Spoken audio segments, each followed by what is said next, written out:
जय हिंद दोस्तों, स्वागत है आप सभी का ग्लैड पॉइंट में। And let's start today session.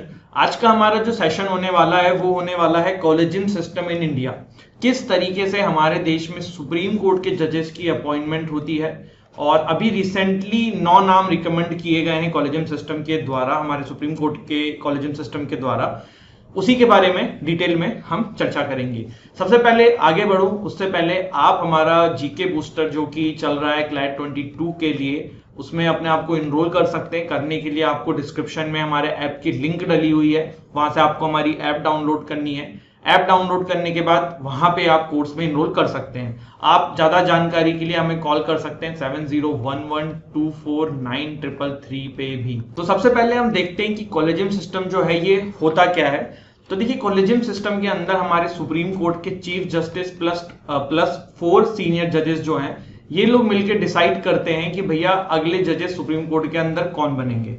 एक इसको हम एग्जांपल से समझते हैं। मान लीजिए कि भाई कोई एक्स नाम के बंदे को नया जज बनाना है सुप्रीम कोर्ट के अंदर और वैकेंसी है, तो ये नाम जो है ये सुप्रीम कोर्ट के कॉलेजियम सिस्टम डिसाइड करेगा कि ये इस पोस्ट पे आएंगे कि नहीं आएंगे। अब कॉलेजियम सिस्टम में होता कौन है, तो मैं फिर से रिपीट करता हूं, chief justice of India plus 4 senior most जजेस जो हैं सुप्रीम कोर्ट के, ये लोग मिलकर डिसाइड करते हैं कि भैया ये बंदे जो हैं नेक्स्ट जो सुप्रीम कोर्ट के अंदर जजेस बन के आएंगे। अब यहाँ पे अभी ये न्यूज में क्यों है, क्योंकि रिसेंटली जो है 9 नेम्स रिकमेंड किए गए हैं कॉलेजियम सिस्टम ऑफ इंडिया के द्वारा कि भैया ये लोग जो हैं हमारे देश में नए सुप्रीम कोर्ट के अंदर जजेस बनेंगे। देखिए, सुप्रीम कोर्ट में जजेस का जो ये प्रोसेस है थोड़ा सा कॉम्प्लेक्स है। कॉलेजियम सिस्टम का आप काफी ज्यादा क्रिटिसिज्म भी देखते हैं। उसके पीछे कारण क्या है? देखिए, कारण ये होता है कि कॉलेजियम सिस्टम जो है ये कुछ नाम रिकमेंड करता है, किसको? प्रेसिडेंट को, और फिर उसके बाद हमारे जो प्रेसिडेंट हैं वो इनको अपॉइंट करते हैं।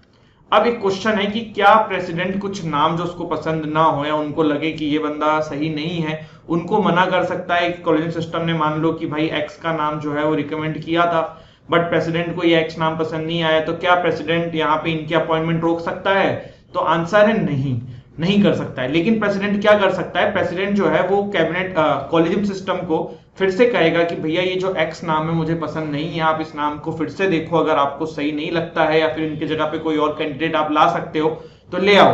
पर फिर से अगर कॉलेजियम सिस्टम ने एक्स का नाम रिकमेंड कर दिया प्रेसिडेंट ऑफ इंडिया को, तो प्रेसिडेंट ऑफ इंडिया के हाथ जो हैं वो बंद जाते हैं और उनको उस नाम को आगे फॉरवर्ड करना पड़ेगा। अब यहाँ पे भी एक प्रॉब्लम आती है। प्रॉब्लम क्या आती है कि देखिए, जो गवर्नमेंट होती है ना, वो कभी कभी ऐसा करवाने की कोशिश करती है कि मान लो भाई यहाँ पे जो ये एक्स था उसका नाम हमारी सरकार को, प्रेसिडेंट को पसंद नहीं आया, तो अब क्या कर सकते हैं? क्योंकि कॉलेजियम सिस्टम ने अगर दूसरी बार नाम रिकमेंड कर दिया तब तो हाथ बंद जाते हैं सरकार के। लेकिन यहाँ पे किया क्या जाता है कि प्रेसिडेंट जो है ना, फिर वो अपॉइंटमेंट में डिले कर देते हैं। जैसे जो मतलब फाइल है उसको आगे फॉरवर्ड नहीं करते, सिग्नेचर नहीं करते, अपॉइंटमेंट नहीं करते हैं, तो फिर इससे क्या होता है, बहुत बार वैकेंसीज खाली पड़ी रह जाती हैं। तो ये एक प्रॉब्लम यहाँ पे देखने को मिलती है। अब बढ़ते हैं आगे और देखते हैं कि अभी ये न्यूज जो है उससे थोड़ा सा इसको रिलेट करते हैं। अगर 2016 की मैं आपको बताऊं बात, तो एक हमारे चीफ जस्टिस ऑफ इंडिया थे टीएस ठाकुर साहब। तो एक बार वो पब्लिक मीटिंग के दौरान प्राइम मिनिस्टर ने भी उस मीटिंग को अटेंड किया था, उसमें रोने लग गए थे और उन्होंने इस बात को रखा था सामने कि भैया जजेस की जो वैकेंसीज हैं वो खाली रह जाती हैं, जो कि हमारे देश के लिए बिल्कुल अच्छा नहीं है। इतने सारे केसेस जो हैं वो ऑलरेडी पेंडिंग है, उसके बाद अगर यहाँ पे इतने सारी मतलब वैकेंसीज रहेंगी तो फिर तो केसेस और स्लो सॉल्व होंगे, जो कि बिल्कुल अच्छा नहीं है। तो उसके बाद देखिए, एक बहुत अच्छा स्टेप यहाँ पे उठाया गया है एनवी रमन्ना साहब, जो अभी हमारे नए चीफ जस्टिस ऑफ इंडिया हैं, इनके अंडर में जो कॉलेजियम सिस्टम है इनके द्वारा। और यहाँ पे 9 नाम जो है वो रिकमेंड किए गए हैं कॉलेजियम सिस्टम ने कि भैया ये 9 नाम जो हैं ये आगे हमारे सुप्रीम कोर्ट के जजेस बनेंगे। और उसमें से तो एक नाम ऐसा भी आया है जो पहली भारत की महिला चीफ जस्टिस ऑफ इंडिया बन सकती हैं। पहलू ध्यान में रखे जाते हैं सुप्रीम कोर्ट के जजेस को अपॉइंट करने के लिए। और दूसरी चीज कि क्यों ये प्रोसेस जो है ये बड़ी पेचीदा है। कॉलेजियम सिस्टम बहुत बार नाम रिकमेंड नहीं कर पाता है और वैकेंसीज खाली की खाली रह जाती है। इसके पीछे क्या कारण है? तो देखिए, कारण ये होता है कि जो कॉलेजियम सिस्टम होता है, मैंने आपको क्या बताया था कि इसमें चीफ जस्टिस ऑफ इंडिया होते हैं और फिर 4 सीनियर मोस्ट जजेस होते हैं। अब यहाँ पे जो सीनियर मोस्ट जजेस जो हैं ये भी वो लोग हैं जिन्होंने बहुत ही बड़े बड़े वर्डिक्ट्स दिए होंगे। चीफ जस्टिस ऑफ इंडिया अपने आप में एक बहुत बड़ी पोस्ट है। अब यहाँ पे देखिए, जब ये सब लोग बैठते हैं तो इन लोगों के अंदर एक प्रॉपर चीज पे सेंसस होना भी अपने आप में एक बहुत बड़ा बात है कि भैया एक नाम से सारे लोग खुश हो जाएं या फिर सभी लोगों की बात में कौन झुके, कौन किसकी बात माने, तो इस वजह से भी काफी कॉम्प्लेक्सिटी जो है वो देखी जाती है।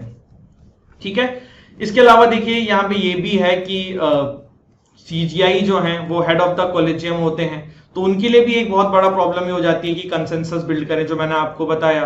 अब देखिए यहाँ पे सबसे एक जो इंपॉर्टेंट क्राइटेरिया जो है ना वो ये रखा जाता है मेरिट, कि भैया जो मेरिटोरियस हो उनको आप जजेस बनाइए। ये देखिए केस आया था 1993 में, उस केस का नाम है आपका हाँ ये रहा, supreme court advocates on record association and another versus union of India 1993। इसमें सुप्रीम कोर्ट ने ये वर्डिक्ट दिया था कि भैया merit should be the only criteria जिसके बेसिस पे आप जो है वो सुप्रीम कोर्ट के जजेस को अपॉइंट करो।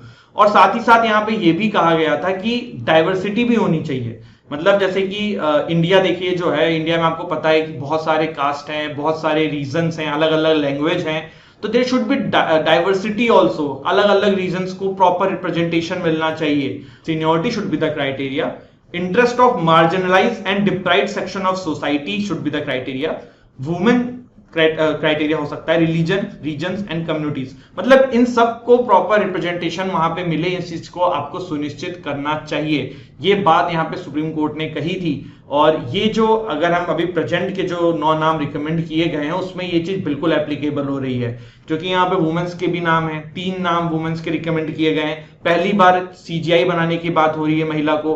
तो यहाँ पे लग ये रहा है कि इस बार कॉलेजियम सिस्टम ने बहुत अच्छा काम किया है और काफी सारे एडिटोरियल्स भी इसके चलते हुए आ रहे हैं। एंड आई होप आपको ये टॉपिक जो है ये समझ में आया होगा।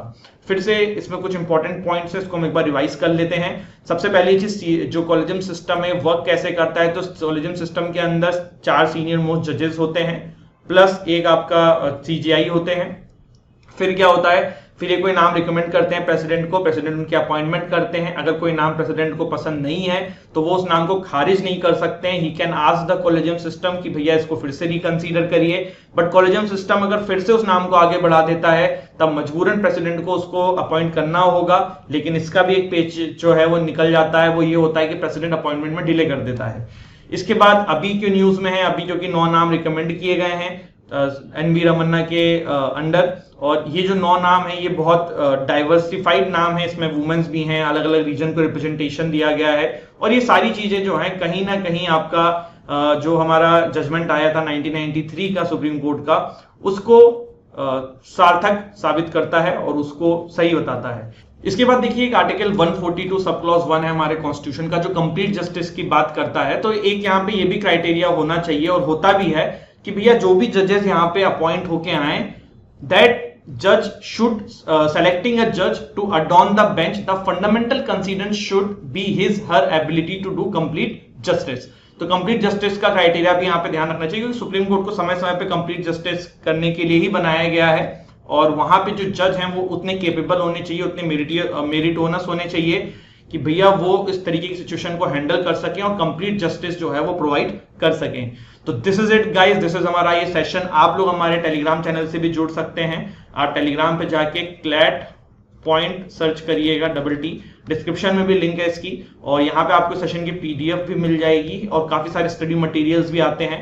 हमारी मंथली मैगजीन भी आती है जीके करंट अफेयर की, आप उसको भी इस टेलीग्राम चैनल से डाउनलोड कर सकते हैं, हमारे ऐप से भी कर सकते हैं, जिसकी लिंक डिस्क्रिप्शन में डली हुई है।